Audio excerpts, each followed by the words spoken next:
Oke guys, balik lagi sama Katisha di sini. Nah, kali ini kita akan membahas tentang soal sosiologi SIMAK UI 2018. Yang punya soalnya silakan sambil disimak ya. Nah, kita mulai dari nomor 1 dulu.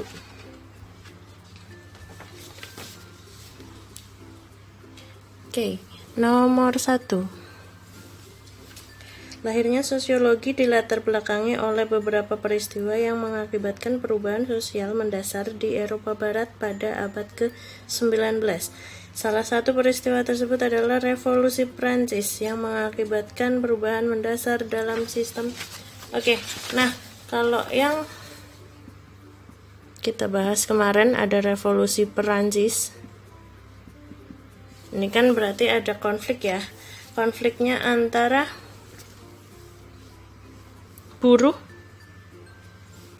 dan pemilik modal. Nah, kalau kayak gini kan berarti faktor yang menyebabkan konflik ini adalah kepemilikan modal atau ekonomi. Berarti kalau di situ jawabannya langsung ketemu yang A. Oke. Kita lanjut ke soal nomor 2. Soal nomor 2, seseorang wajib menaati nilai-nilai sosial dalam suatu masyarakat karena nilai-nilai sosial tersebut digunakan oleh seseorang sebagai. Nah, kalau misalnya di situ ada kaitannya sama masyarakat, berarti otomatis berkaitan dengan hubungan sosial. Carilah di situ yang ada sosialnya, berarti yang D, perekat hubungan sosial atau perekat solidaritas sosial kayak gitu ya. Kita lanjut ke nomor 3. Nomor 3, di situ para pekerja industri, konveksi atau garmen sibuk bekerja sesuai dengan tugasnya. Misalnya bagian pemotongan sibuk memotong kain tanpa tahu proses produksi selanjutnya. Proses ini menyebabkan pekerja industri mengalami. Di situ ada kata marginalisasi yang berarti pemisahan.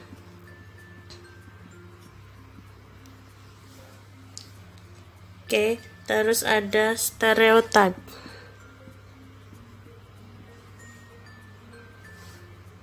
Nah, kalau stereotip berarti identitasnya. Identitas untuk kelompok tertentu. Nah, kalau di situ kan berarti sesuai dengan tugasnya, otomatis ada pemisahan kewajiban atau tugas.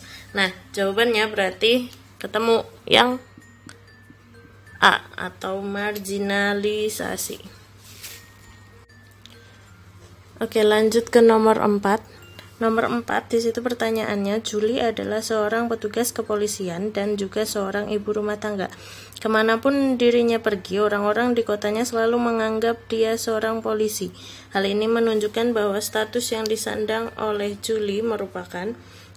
Nah, di situ yang A, kemudian yang B, kemudian yang D, ini merupakan cara memperoleh status. Kalau yang A itu kan berarti assign status.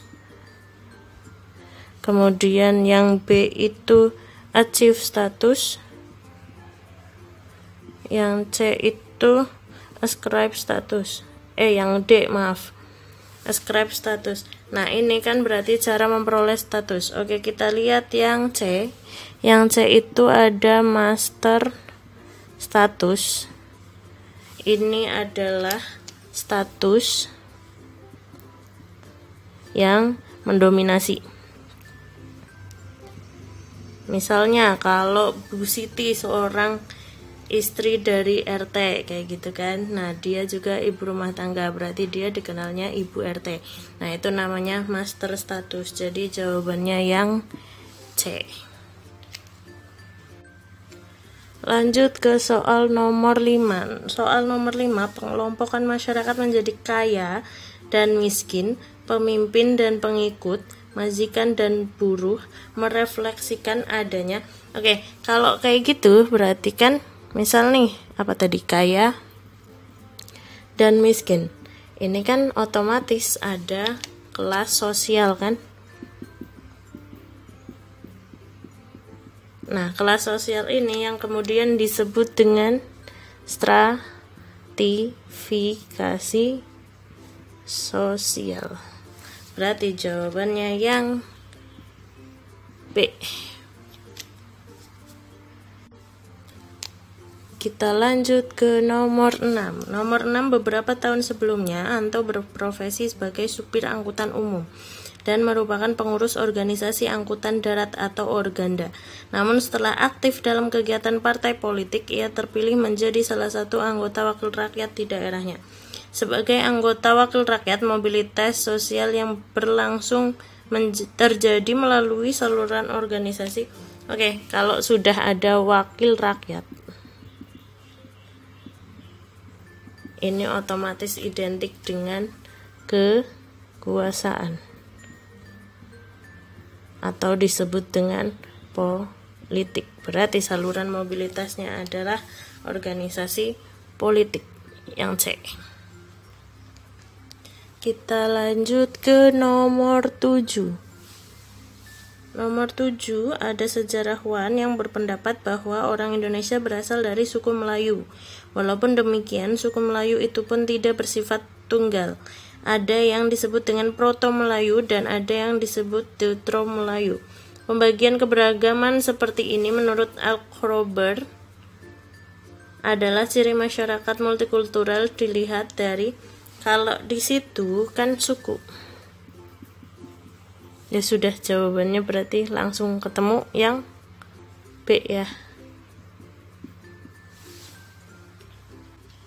Oke, lanjut ke soal nomor 8. Nomor 8 itu Amir lupa membawa STNK motornya ketika mengunjungi neneknya. Kebetulan hari itu polisi sedang melakukan operasi lalu lintas yang melintasi jalan raya menuju rumah nenek Amir. Amir terkena operasi itu dan ia tidak mau jika harus berhadapan dengan proses tilang melalui jalur sidang. Kondisi yang dihadapi Amir menunjukkan penyelesaian konflik berjenis. Oke, kita bahas satu-satu dulu. Oke, kalau yang A itu adjudikasi, yang B itu konsolidasi, ada arbitrasi, terus ada kekerasan, terus terakhir ada rekonsiliasi. Oke, yang pertama adjudikasi, ini kan berarti melalui jalur hukum. Berarti langsung ya jawabannya yang A. Oke. Nah, kalau konsolidasi ini menemukan titik tengah atau ada kesepakatan. Kalau yang arbitrasi berarti dengan pihak orang ketiga sebagai pemberi putusan. Nah, putusan ini bersifat final. Terus kalau yang kekerasan otomatis secara paksa. Rekonsiliasi itu berarti penyelesaian konflik. Nah, jadi jawabannya yang A. Next, nomor 9. Nomor 9 itu mulai bulan Oktober 2017. Transaksi pembayaran jalan tol diwajibkan menggunakan GTO atau gerbang tol otomatis. Kemajuan teknologi pada akhirnya menggantikan tenaga manusia yang akan menambah jumlah pengangguran. Prediksi peningkatan angka pengangguran sebagaimana yang ditulis di atas merupakan kalau di situ kan otomatis alih teknologi. Nah, kalau alih teknologi otomatis berkaitan dengan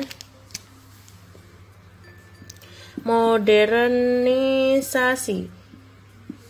Kalau globalisasi kan pengaruh yang diberikan secara mendunia kayak gitu. Kalau alih teknologi berarti jawabannya modernisasi kayak gitu ya. Nah, terus karena di situ tenaga manusia berganti menjadi tenaga mesin kayak gitu kan ya. Terus meningkatkan jumlah pengangguran, berarti dia dampak negatif. Berarti jawabannya yang B. Oke, kita lanjut ke nomor 10. Nomor 10 itu pernyataan. Pernyataan 1 dan pernyataan 2. Kita cek pernyataan satunya. Upaya mengatasi atau menanggulangi anak jalanan tidak mudah dilakukan. Mereka senang di jalan karena mendapatkan uang. Tim sosiologi bermaksud melakukan penelitian dengan teknik pengamatan terlibat. Oke, pengamatan terlibat namanya observasi partisipan. Berarti itu benar ya. P1-nya betul. Lanjut P2-nya, partisipan observation merupakan teknik pengumpulan data dengan pendekatan kuantitatif. Oke, kalau kuantitatif ini identik dengan kuesioner atau angket medianya. Jadi, kalau partisipan observation atau observasi partisipat itu berarti dia masuknya ke pendekatan kualitatif. Berarti jawabannya yang kedua itu salah ya. Benar disalahin berarti.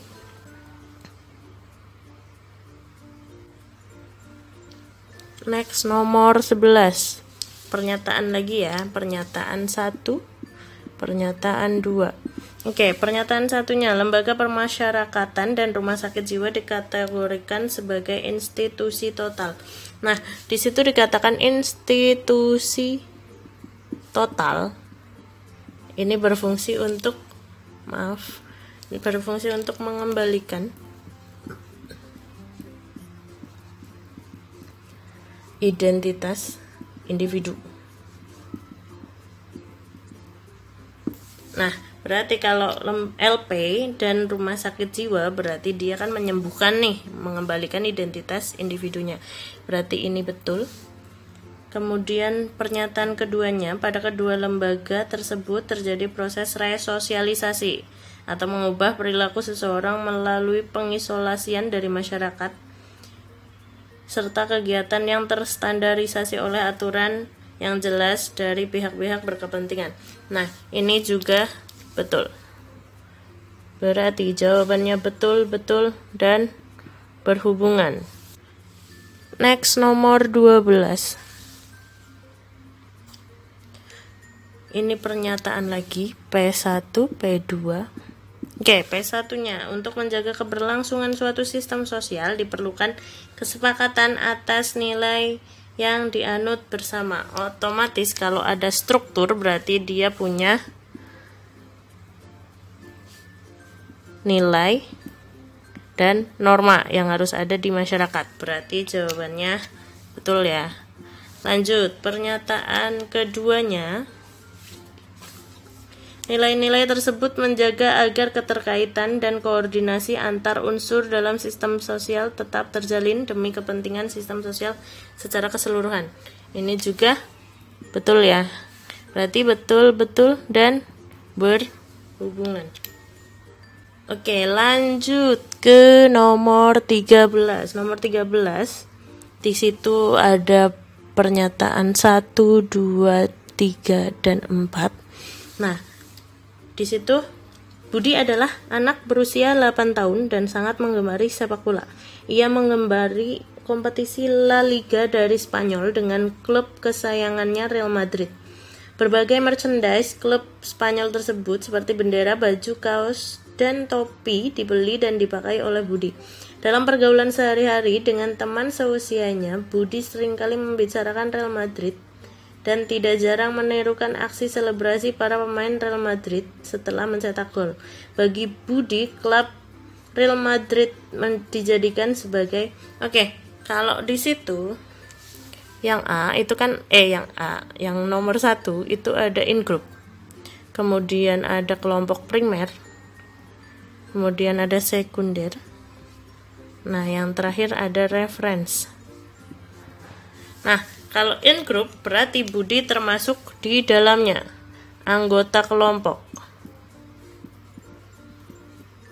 Nah, tapi Budi bukan anggota kelompok Real Madrid. Berarti ini jawabannya kita coret. Berarti kalau 1 salah, berarti yang otomatis nomor 3 salah. Kemudian cek nomor 2. Nomor 2 itu primer. Primer itu berarti kelompoknya mempunyai keeratan. Nah, si Budi tidak mungkin, kalau bukan anggotanya, tidak mungkin memiliki keeratan. Berarti otomatis 2 salah. Berarti jawabannya otomatis yang 4. Yang 4 ini kelompoknya reference atau kelompok acuan. Nah, berarti jawabannya D, 4 aja. Lanjut nomor 14. Nomor 14 itu seperti tadi ya, 1, 2, 3, 4. Berikut ini merupakan contoh peran lembaga ekonomi. Yang nomor 1 ini kan berarti stok beras, berkaitan dengan stok beras.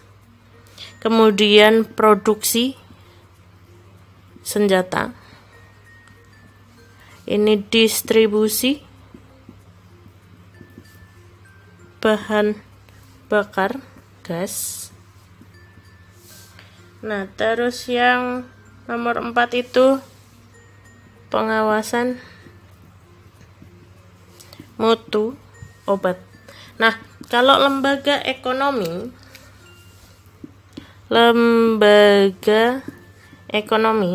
nah ini itu biasanya berkaitan dengan 3 hal. Ada produksi,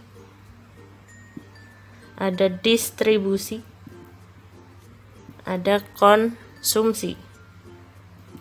Nah berarti kalau yang 1 ini jawabannya stok beras, berarti berkaitan dengan distribusi.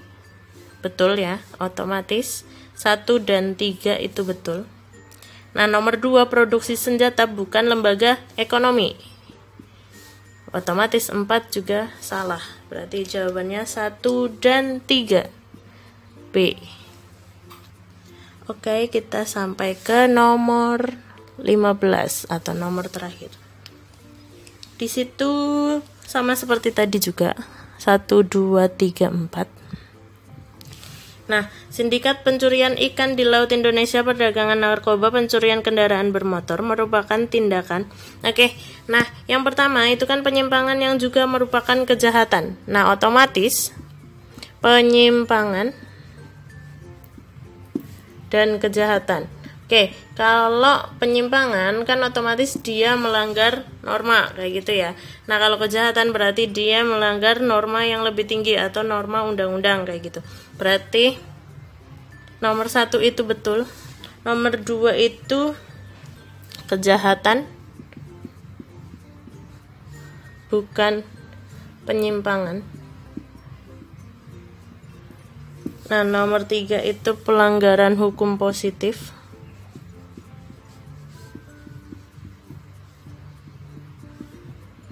Terus yang terakhir penyimpangan bukan kejahatan. Kalau sindikat pencurian berarti dia penyimpangan dan kejahatan, berarti 2 salah, 4 otomatis salah, 1 benar berarti otomatis 3 benar. Jawabannya berarti yang B. Guys, semua pertanyaan sudah kita bahas ya, nomor 1 sampai 15. Nah, kurang lebihnya kakak mohon maaf jika ada salah-salah kata. Ditunggu nanti pembahasan sesi selanjutnya, SIMAK UI 2019. See you and bye-bye.